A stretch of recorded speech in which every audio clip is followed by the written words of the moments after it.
So this is my propositional speech on why torture should never be used within military interrogation.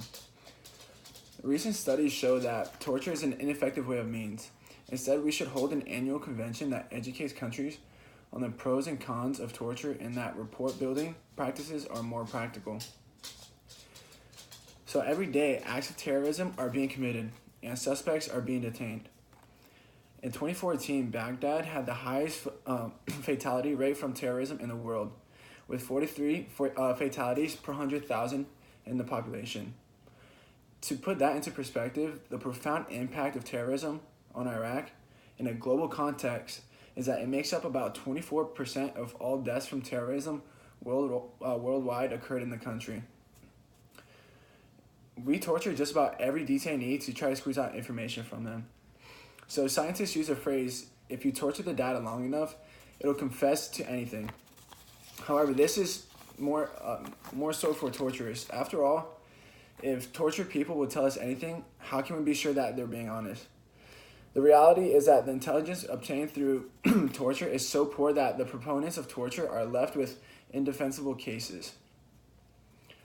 According to the American Civil Liberties Union in 2013, American taxpayers spent $454 million on detention operations at Guantanamo Bay, which now holds 41 detainees. So that's roughly $11 million per detainee. So how does that make you feel being a shareholder of that $454 million? Do you think that waking up every day and working your tail off just so you can have that money pulled from your paycheck to support the interrogation effort is money well spent? It certainly doesn't make me happy knowing that money could be allocated somewhere else. So torture is not the best tactic to achieve our goal. The report building technique has better performances than using torture in many aspects, such as achieving confessions, financially, and in a society's perspective. Just one of many pieces of work that support the argument in an experiment done by Alison Redlich, Christopher Kelly, and Janae Miller. I referred to this article in one of my previous speeches, but I cannot state the importance of it. It's called The Who, What, and Why of Human Intelligence Gathering, the Self-Reported Measures of Interrogation Methods.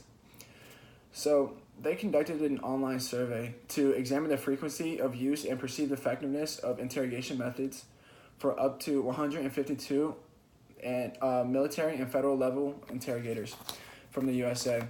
And the results indicate that report and relationship building techniques were used more often and perceived as the most effective regardless of context and intended outcome. In addition, the context was found to be important in that depending on the situational and detainee characteristics and goal, interrogation methods were viewed as more or less effective. So, however, torture is also assumed to be financially costly to society, not only in terms of treating the mental and physical residual, but also through loss of productivity. As torture survivors often struggle to cope with day-to-day work, PTSD is very common among many soldiers who serve our country. And the thing is that they go through very traumatizing experiences in the same way. POWs experience the same things, not to mention it is expensive, as well as treating PTSD. So, in a written article by Shannon Huck and Lucian Gideon Conway, who are in the Department of Psychology at the University of Montana, they wrote an article called Ethically Investigating Torture Efficacy.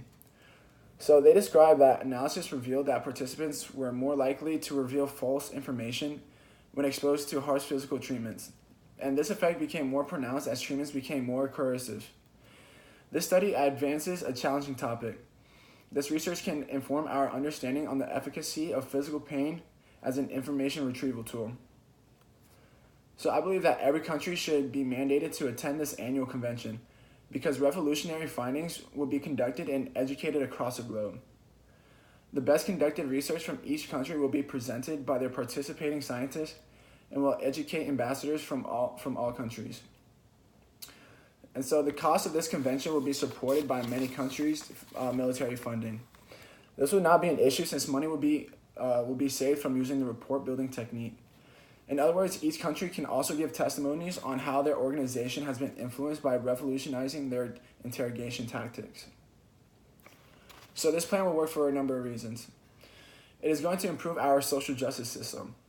Torture can cause civil tension and it influences the way that we are perceived from our citizens and other countries.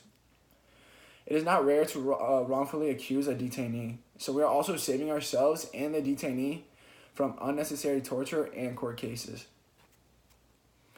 So to wrap up this proposal, if countries remodel their interrogation tactics, they will be conserving time, money, energy, and lives. It's a no-brainer as to why we should abandon our old ways, and by holding annual conventions that educates countries on interrogation methods keeps us accountable. Now that is money well spent.